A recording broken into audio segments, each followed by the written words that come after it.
Hello. Oh, I'm so glad to see you all. And I have some announcements before we begin our service. We've got a lot happening here today. And the first thing I want to remind you of is that we have one of our youth members, Savannah Scow, who is going to be selling Girl Scout cookies after the service.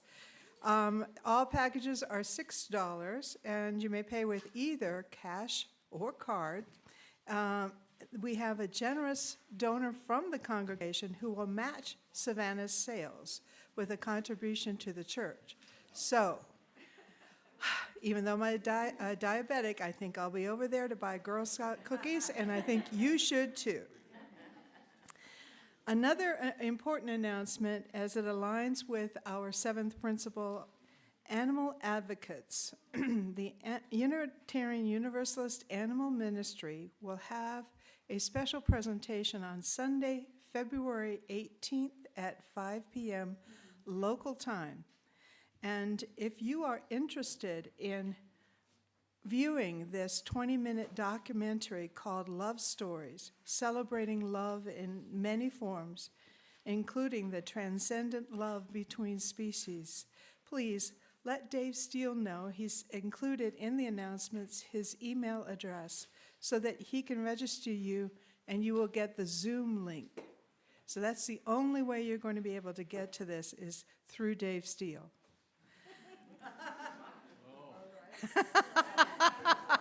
It's a heavy responsibility, Dave, but we know you can handle it. Okay, coming up, February 24th is the last day to register for our new UU class.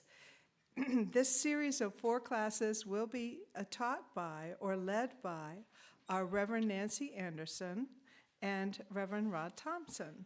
And it's really, we would give priority to our newest members as well as anyone contemplating membership. And the classes are going to be Sundays in March, the 3rd, 10th, 17th, and 24th, from 11:30 until 1:30. And of course, we'd like you to bring a big brown bag lunch. So if you'd like to sign up, there's a link in the announcements, but you can also call the church office and let Sherry know that you are interested in registering for this class. Change for Change?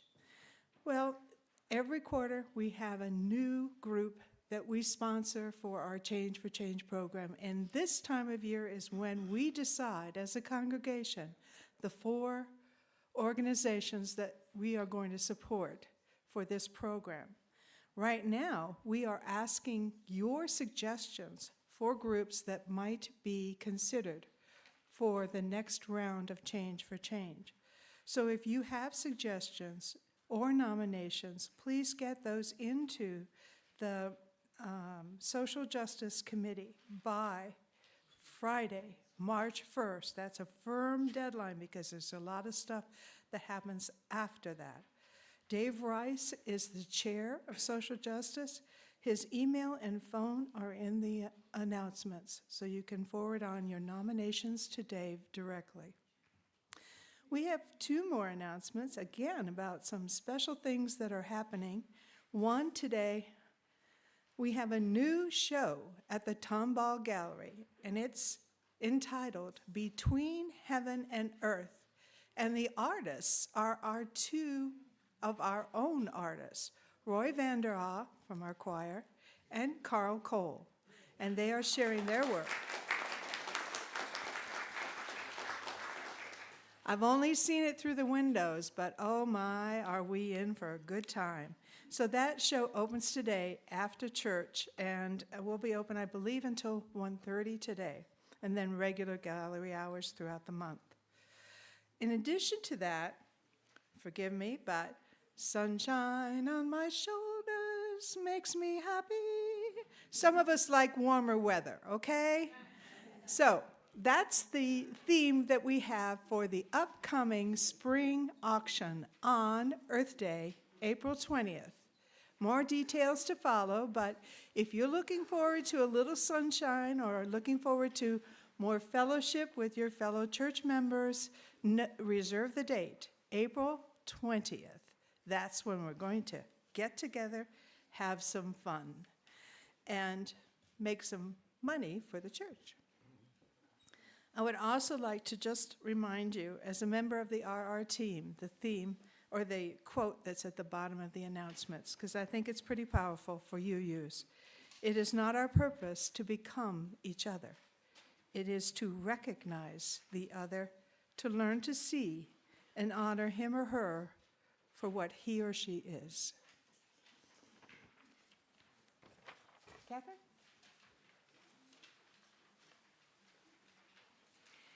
Good morning.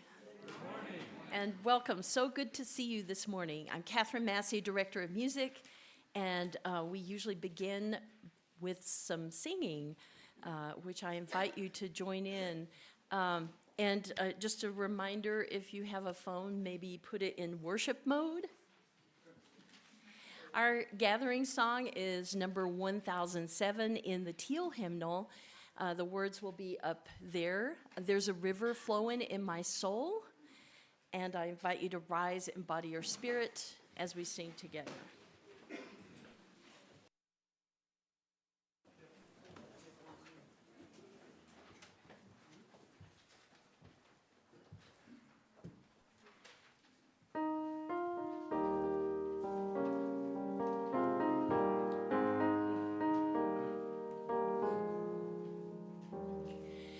There's a river flowing in my soul.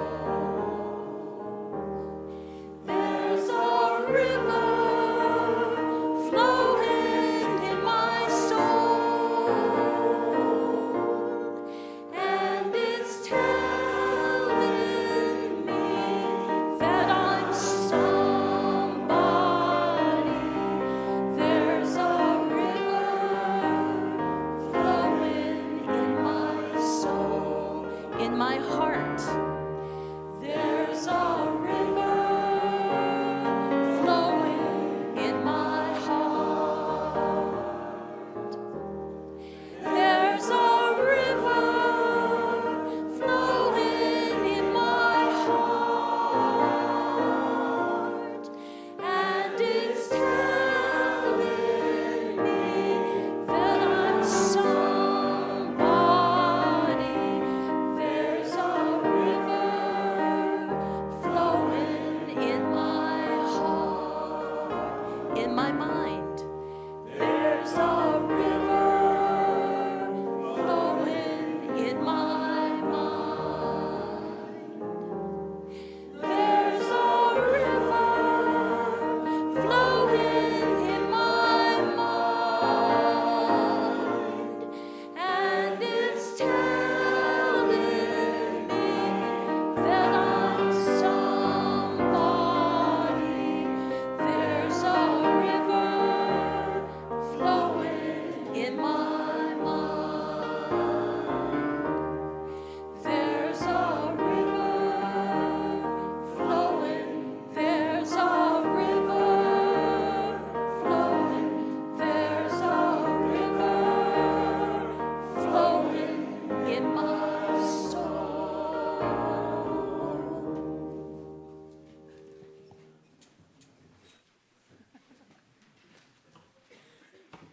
Good morning and welcome to the Sunday service for the Unitarian Universalist Church of Las Cruces.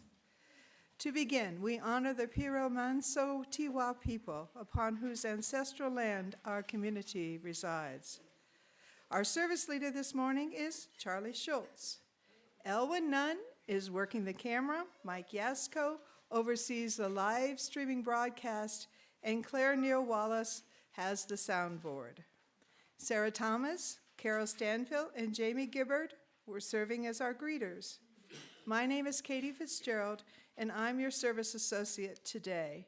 And I gotta tell you, the people who did the chalice table, excuse me a minute, Jillian and Diane, we are all on the same wavelength in terms of color. Catherine got it too, so I don't know about the rest of you. We would like, if you are visiting us this, oh, wait a minute, sorry, I got to go back. I missed some stuff. We here at the UUCLC are striving to become a beloved community. We embrace diversity in all its forms. Everyone is welcome. Unitarian Universalism has no creed nor dogma. We are a covenant-based church, meaning that we agree to live in relationship with each other according to the Unitarian Universalist principles and this congregation's covenant of right relations. You can learn more about our church and check the events calendar at our website, uuchurchlc.org. Now, if you are visiting us today in the sanctuary, we'd like the opportunity to meet you. Please stand and give me a moment to get the microphone to you. Then you can introduce yourself and let us know where you're from. Any visitors today? We got a full house. Holy Moses! Woo-hoo! Sure. So hello, pardon me. I'm Stephen, and my wife Gabby. I'm a student at NMSU, and I thought I'd check out this congregation. Welcome, Stephen. Glad you did. Kevin, could you turn the camera too? So our folks at home?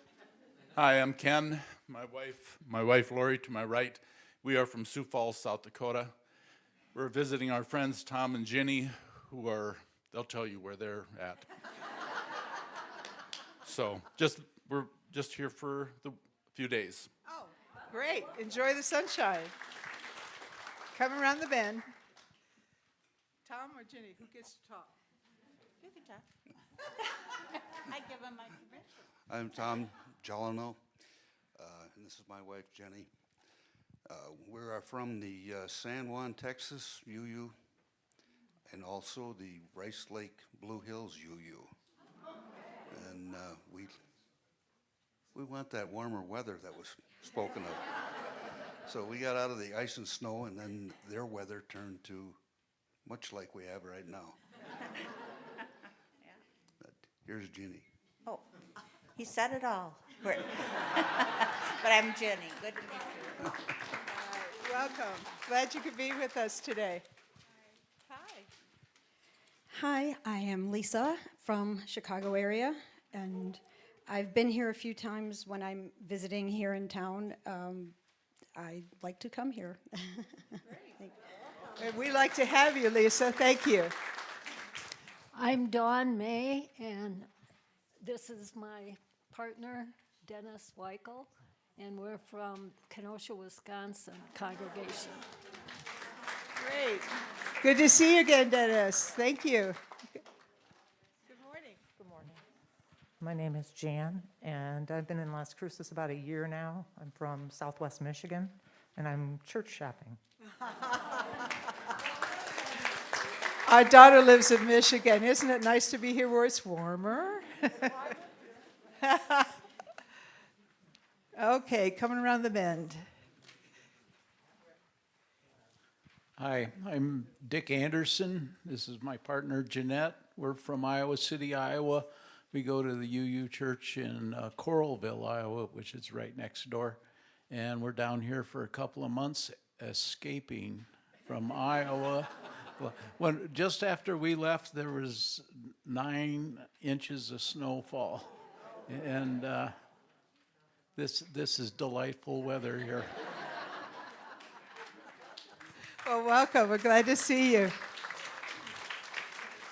There's any number of us who have moved to Las Cruces to avoid that 4-letter word. I will not say, but welcome to you all.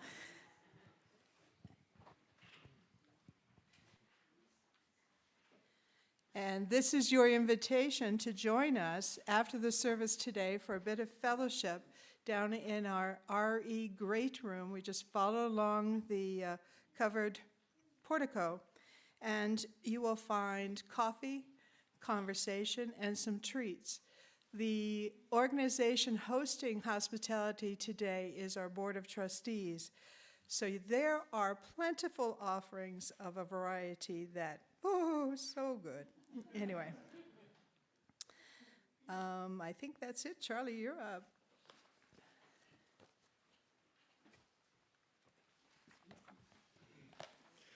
Our opening words today are by Lynn Unger. Celebrate this unlikely oracle, this ball of fat and fur, whom we so mysteriously endow with the power to predict spring.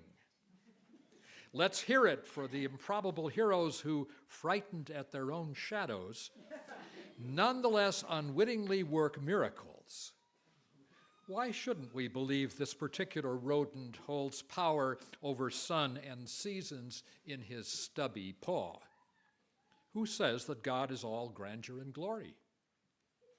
Unnoticed in the earth, worms are busily, brainlessly tilling the soil. Field mice, all unthinking, have scattered seeds that will take root and grow. Grape hyacinths, against all reason, have been holding up green shoots beneath the snow. How do you think spring arrives? There's nothing quieter, nothing more secret, miraculous, mundane. Do you want to play your part in bringing it to birth? Nothing simpler. Find a spot not too far from the ground and sit there. You gonna light the candle while I say the words? For our chalice lighting this morning, we light our chalice today knowing that our hope and our passion are needed to change the world, as well as a good match, right? We bring different gifts to the work, and we come together in one faith that what we do makes a difference, both to our world and in ourselves. Please rise in body or spirit and join me in saying our affirmation of covenant. The words are on the screen, and we will follow this by the singing of the doxology in both English and Spanish. Love is the doctrine of this church. The quest for truth is our sacrament, and service is our prayer. To dwell together in peace, to seek knowledge in freedom, to serve others in community, to the end all souls shall grow into harmony with creation. Thus do we covenant with one another.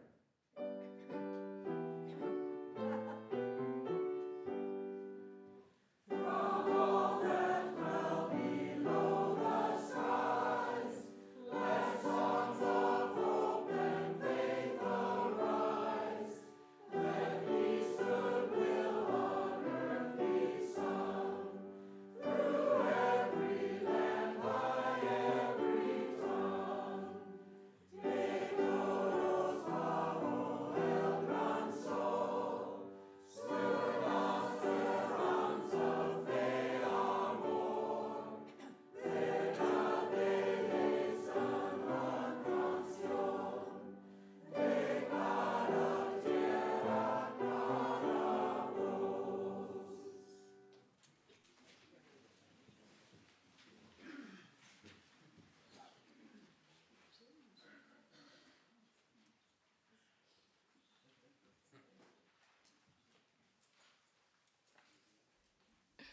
Good morning, church.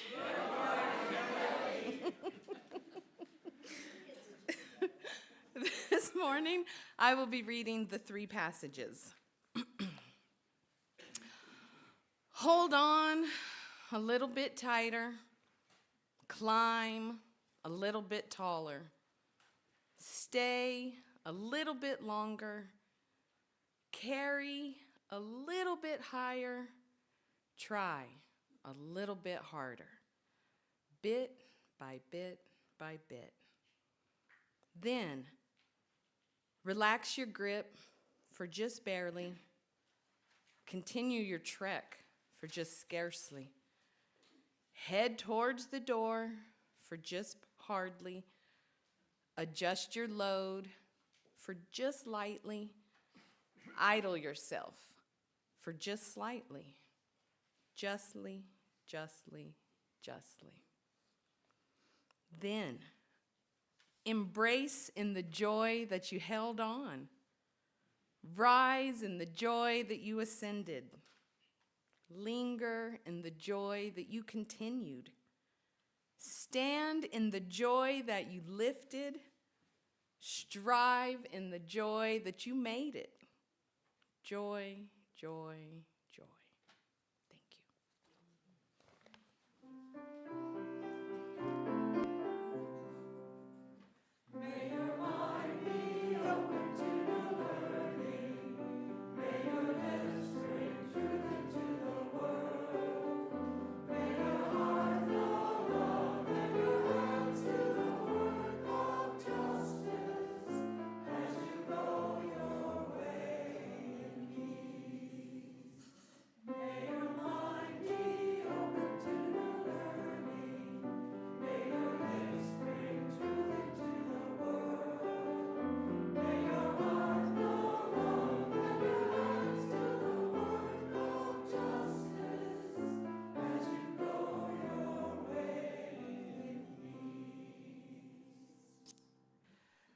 Now, would you please rise in body or spirit and join us in singing the opening hymn, number 61, if you have a hymnal, Lo, the Earth Awakens Again, and the words will be on the screen.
One way we support one another in beloved community is the sharing of our joys, sorrows, and milestones.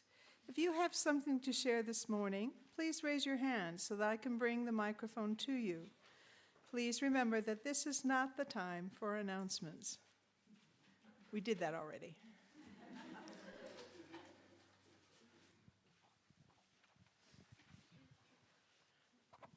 Good morning. I'm Dave Steele, and my joy this morning is this congregation.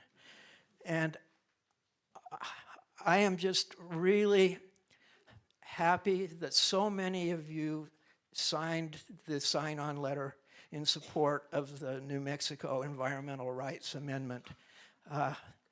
There are scores of you in here who have signed this, and I thank you for that. And then the other thing that I want to thank you all for is your continuing support of our Cans for Critters program. We have been able to help so many people and so many animals over the years, and it's you folks who are providing us with the greatest number of cans. So keep drinking that beer or Coke or whatever. Get it in aluminum cans, and I'll be happy to pick them up, and Jean will make sure that they get to the reclamation center. Thank you. Well, speaking for myself, I'm happy to know that our cans are going to a good cause. Anyone else this morning? Tom. Morning. Good morning, Tom. I'm Tom Packard. I don't know whether many of you were around last year, but our men's basketball program at NMSU was in free fall. Let me tell you something else. The new coach has recruited 15 totally brand new players, and last night at the Pan Am, with over 11,000 people, they won their 11th game, not home game. They've only lost one, and that was to the Lobos a couple of weeks ago. But I really want to give my praise to this coach who has turned this program around. Remarkable. Thanks, Tom. We have anyone else? Okay, coming up to the front.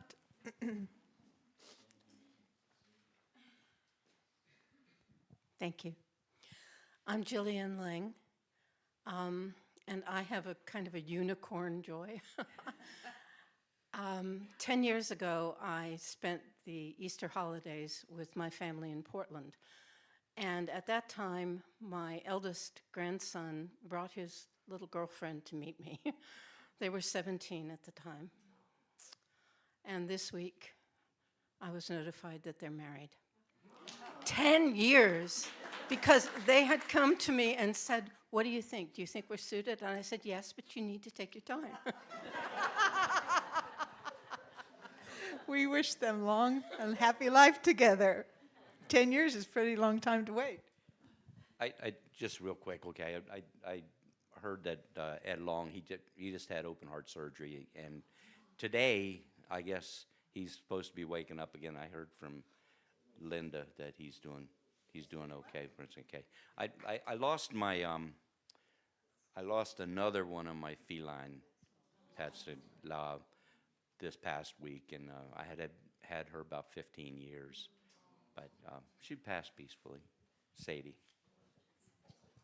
Well, grateful for the years that you had her. Anyone else?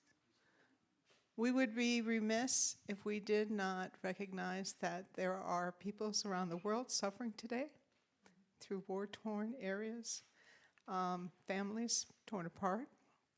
We have within our own congregation people who cannot be with us because they are suffering in mind, body, or spirit, and we hold them close to our hearts.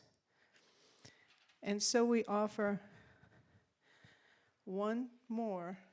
Oh, we don't? Oh, yes, we do. Have one more candle to recognize those thoughts as well as any others that have not been shared aloud but are with us in our hearts.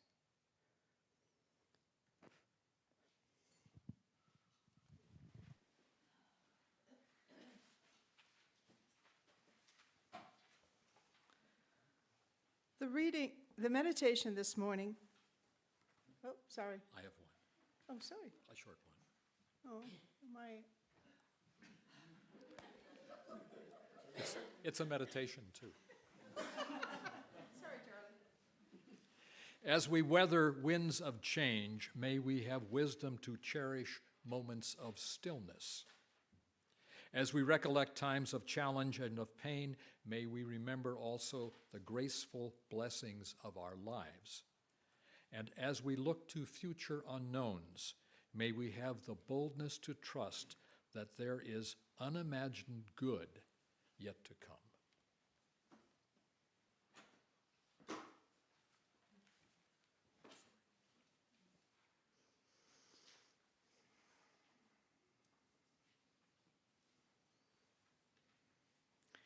Our reading today,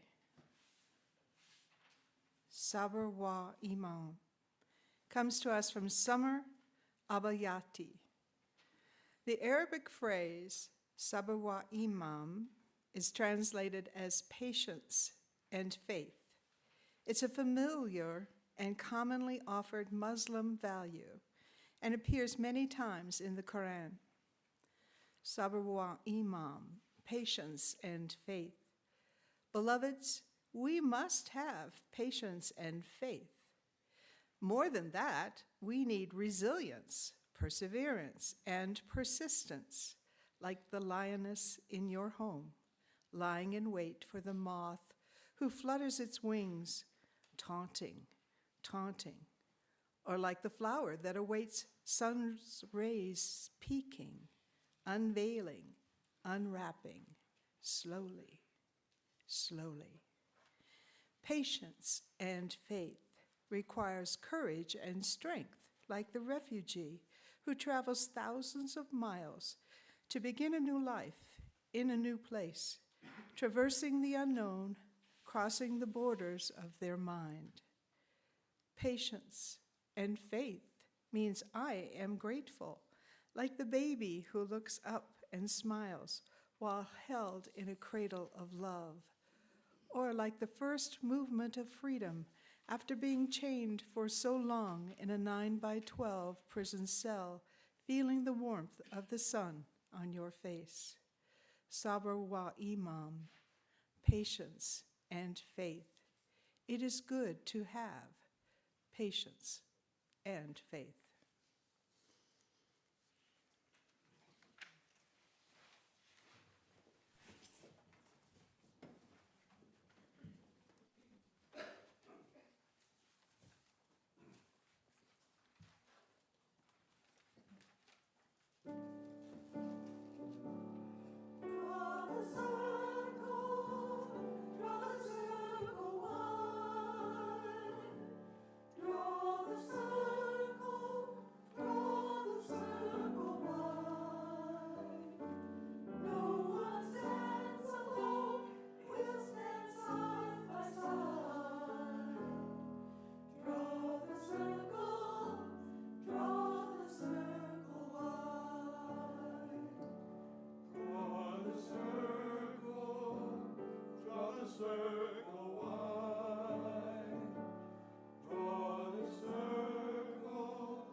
Groundhog Day is one of my favorite movies. And it's taught me about persistence, redemption, and choice. But in preparing this homily, I also discovered that the celebration of Groundhog Day itself is an ancient holiday, has more meaning for us than what we might find in the movie. It's an important midpoint in our journey through the changing seasons, heralding the end of winter and the beginning of spring. So this morning, I'd like to share my journey of discovery with you. But before I do that, a little background is in order. I love movies, and so does my wife, Nancy. We both, at different times, taught filmmaking and made short films, and she's even acted in film, while my role has been primarily running the camera. And I can't turn the page here. Let's see, there we go, okay. We always discuss movies that we've been watching, or whether we like or dislike them, and what impact they may have had on us, things like that. Over the years, we've compiled a series of movies that we feel give people hope. They include films like Barbie, Made in Manhattan, Little Miss Sunshine, The American President, Kate and Leopold, Sleepless in Seattle, and of course, Groundhog Day.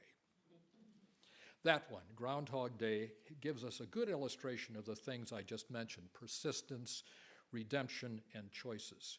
If you haven't seen the movie recently, or if you've never seen it at all, I recommend you download it as soon as you have time and watch it. It's only an hour and a half or so, because I'm going to refer to some specific scenes. But to refresh your memory, here is a summary of the film that you might find on the web. And it's done in this voice, right? A cynical TV weatherman finds himself reliving the same day over and over again when he goes on location to the small town of Puxatawney to fill a report about their annual Groundhog Day. His predicament drives him to distraction until he sees a way of turning the situation to his advantage. That's not quite accurate. As we will see, when he realizes he's stuck and can't seem to overcome it, he begins to think about a series of events which eventually closes the loop and brings him to a new day. So, in a sense, this movie is really about change. Here's the trailer for the film. It'll be on the screen.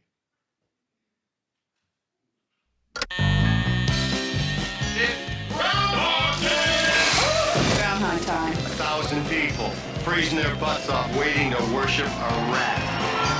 Weatherman Phil Connors is spending the day in Puxatawney, Pennsylvania. Phil? Ned! Ned Ryerson. I did the whistling belly button trick at the high school talent show. Bing! Bing! But Phil's about to find out he's not just stuck in Puxatawney. Will you be checking out today, Mr. Connors? Chance of departure today, 100%. He's stuck Groundhog Day! in Groundhog Day. I'm reliving the same day over and over. Phil? Ned Ryerson? Bing! Do you ever have deja vu, Mrs. Lancaster? I don't think so, but I could check with the kitchen. Well, it's Groundhog Day. Again? At first, he was a little anxious. Phil? What? Will you be checking out today, Mr. Connors? I'd say the chance of departure is 80%. But now, We could do whatever we want. he's discovering the possibilities Don't you worry about cholesterol? Why? and living life like there's no tomorrow. Phil Connors! Ned! Because there isn't. I am an immortal. I have been stabbed, shot, burned, frozen, electrocuted. I'm a god. You're God. I'm a god. I'm not the god. He's out of his gourd. But to get what his heart wants most What are you looking for, Phil? A date for the weekend? means living this day over again till he gets it right. Believe it or not, I studied 19th century French poetry. What a waste of time. I studied 19th century French poetry. La fille qui j'aimerais. You speak French. Bill Murray, Andy McDowell, To the groundhog. I always drink to world peace. Well, what should we drink to? I like to say a prayer and drink to world peace. Don't drive angry. Don't drive angry. He might be okay. Yes! Groundhog Day! Life has a funny way of repeating itself. What did you do today? Oh, same old, same old.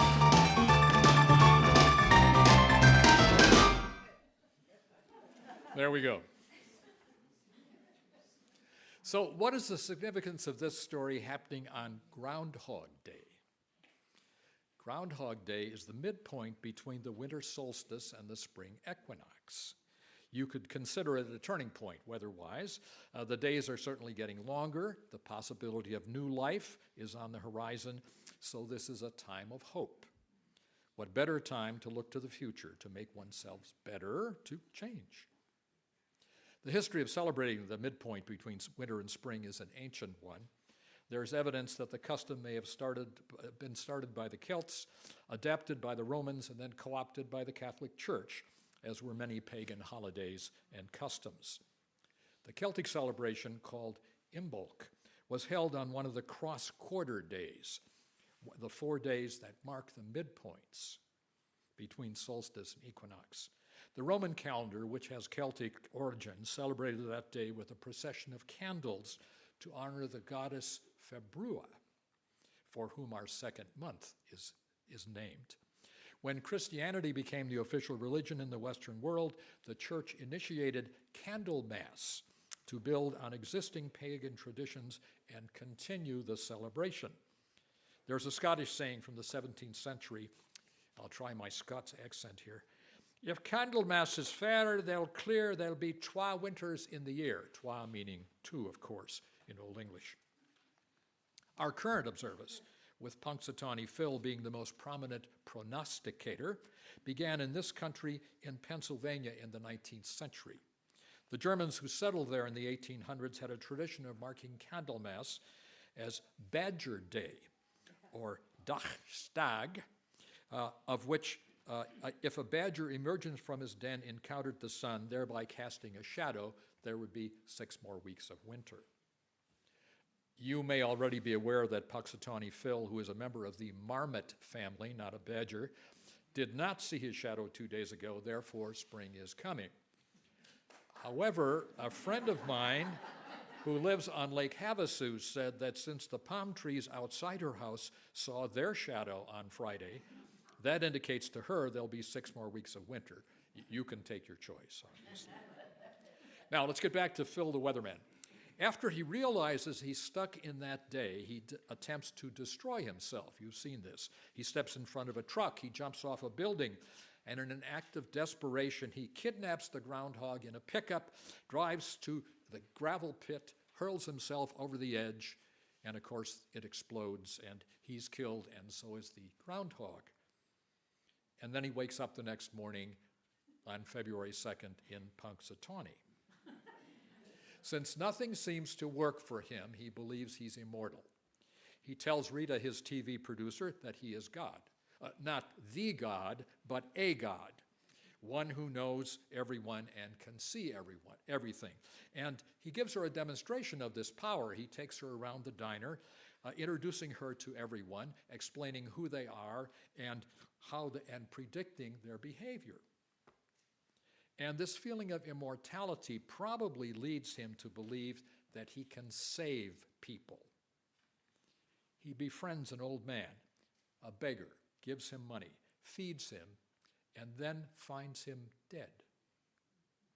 When he can't accept this, the nurse in the hospital who examined the body tells him that it was the man's time. He was old, she says. While this may have been difficult for film to believe, it's a lesson for him and for us. We can't control death no matter how hard we try. And I think this is the turning point for Phil, because he begins to learn other lessons. And as those lessons accumulate, Phil begins to change. It starts with small things, like being kind to the people he works with and those he meets. And then this escalates into helping others, and then learning new skills like ice sculpture and playing the piano, and thinking about the meaning of Groundhog Day for the people of Punxsutawney. But the greatest lesson here for us is not just about changing individual behavior. The important lesson is the time of year, that day, when we amuse ourselves by pretending to pay attention to the emergence of a rodent to predict the weather for the next month and a half. The ancients knew how important this was. From the earliest recorded times, they held these days to be sacred because they recognized that the coming of the new season offered possibility for change. I started out by saying that Phil in the Groundhog Day amplified persistence, redemption, and choice. But let's face it, if he really did have to repeat the same day over and over again, he had no choice but to persist. So we'll pass on that one. But redemption, isn't that what Phil achieves? By deciding to change his behavior and take into account the actions of other people and caring for them, his life is changed for the better. Yes, I know, he gets the girl in the end, but his relationship to her is now completely different. He's redeemed. And choice. The reason Phil has changed is because he decides to make choices that impact his life in ways different than the ones he originally made. In the process, he moves from being a cynical, self-centered individual to a thoughtful, caring one. What Groundhog Day is a turning point in the calendar, halfway between the depth of winter and the onset of spring. And so it becomes a metaphor for the changes that Phil Connors must make in order to free himself from his endlessly repeating day that he finds himself locked into. His salvation is to find the key that lets him out of this cycle. So what is the key that begins to change his day for the better and ultimately get on with his life? I think it's his first act of kindness, attempting to help the old man whom he seems begging. And the sense of disappointment and even betrayal that he feels after the old man dies is also a wake-up call, alerting him to the fact that in spite of this being an endless day for him, his work could be in vain. Now, Groundhog Day, the midpoint between winter and spring, is not only the turning point for Phil, but it's the turning point for us. Like Phil, we may think we are stuck in the same day over and over again. Like Phil, we may be unaware of the possibilities of new life, of rebirth, of going in a different direction. So the story of Groundhog Day is an allegory. The meaning of Groundhog Day for Phil is that once he completes this day in the right way, it will become a turning point in his life. A turning point. You may have heard people say that today is the first day of the rest of your life. Yes. Right. Meaning that you can start anew or go in a different direction or be something else, a turning point. Now, why is this important for us? Obviously, the midpoint between the winter solstice and the spring equinox, an obviously important point for ancient people, and the fact that we still celebrate this time is because we still find meaning in those ancient myths. Groundhog Day is a turning point about loss, the recognition that we cannot control death.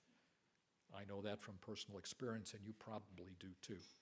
And maybe we can't control life either, at least not someone else's life. But we can make decisions about our own life.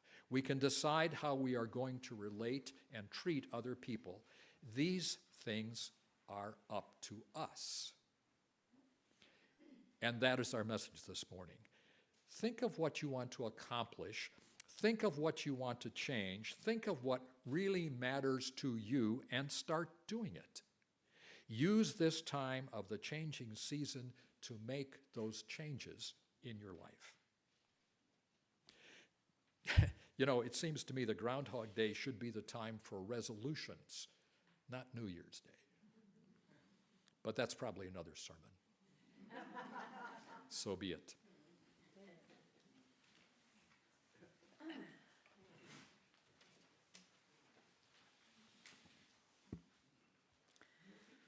As Charlie points out, we have choices, and we're so glad that you choose to be with us this morning. We respect and are grateful for the many contributions of your time, talent, and treasure, as they are a tangible commitment to the mission and values and vision of the UUCLC. Each time you give, you renew this commitment, and as a result, your support is entwined with all that we believe and all that we do here together. In this spirit of trust and generosity, the greeters will pass among you to accept the offering.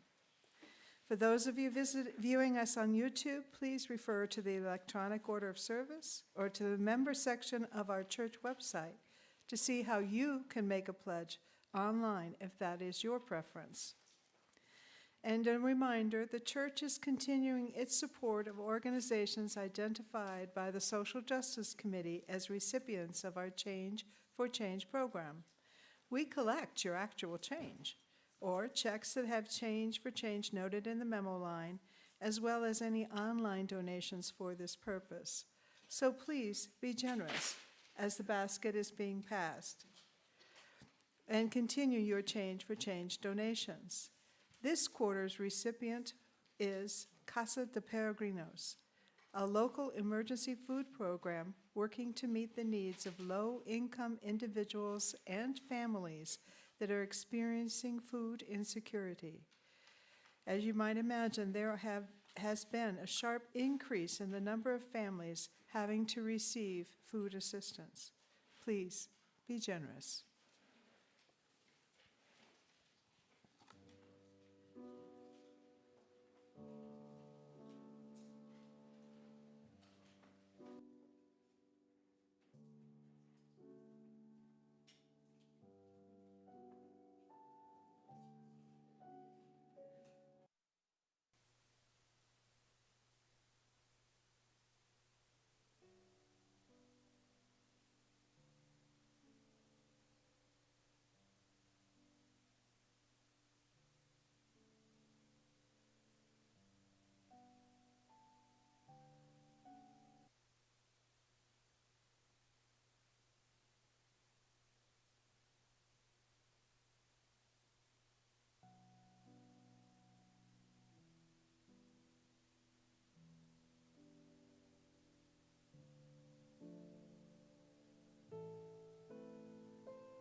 Please rise of body or spirit and join in singing number 126, our closing hymn, Come, Thou Fount of Every Blessing.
You may be seated.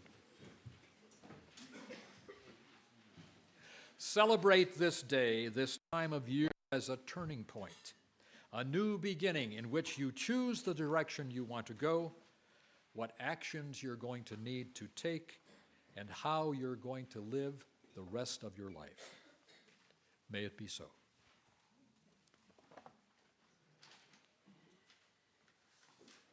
Please join me in these words as we extinguish the flame.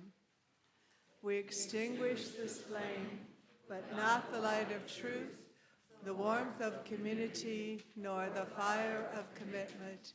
These we carry in our hearts until we are together again.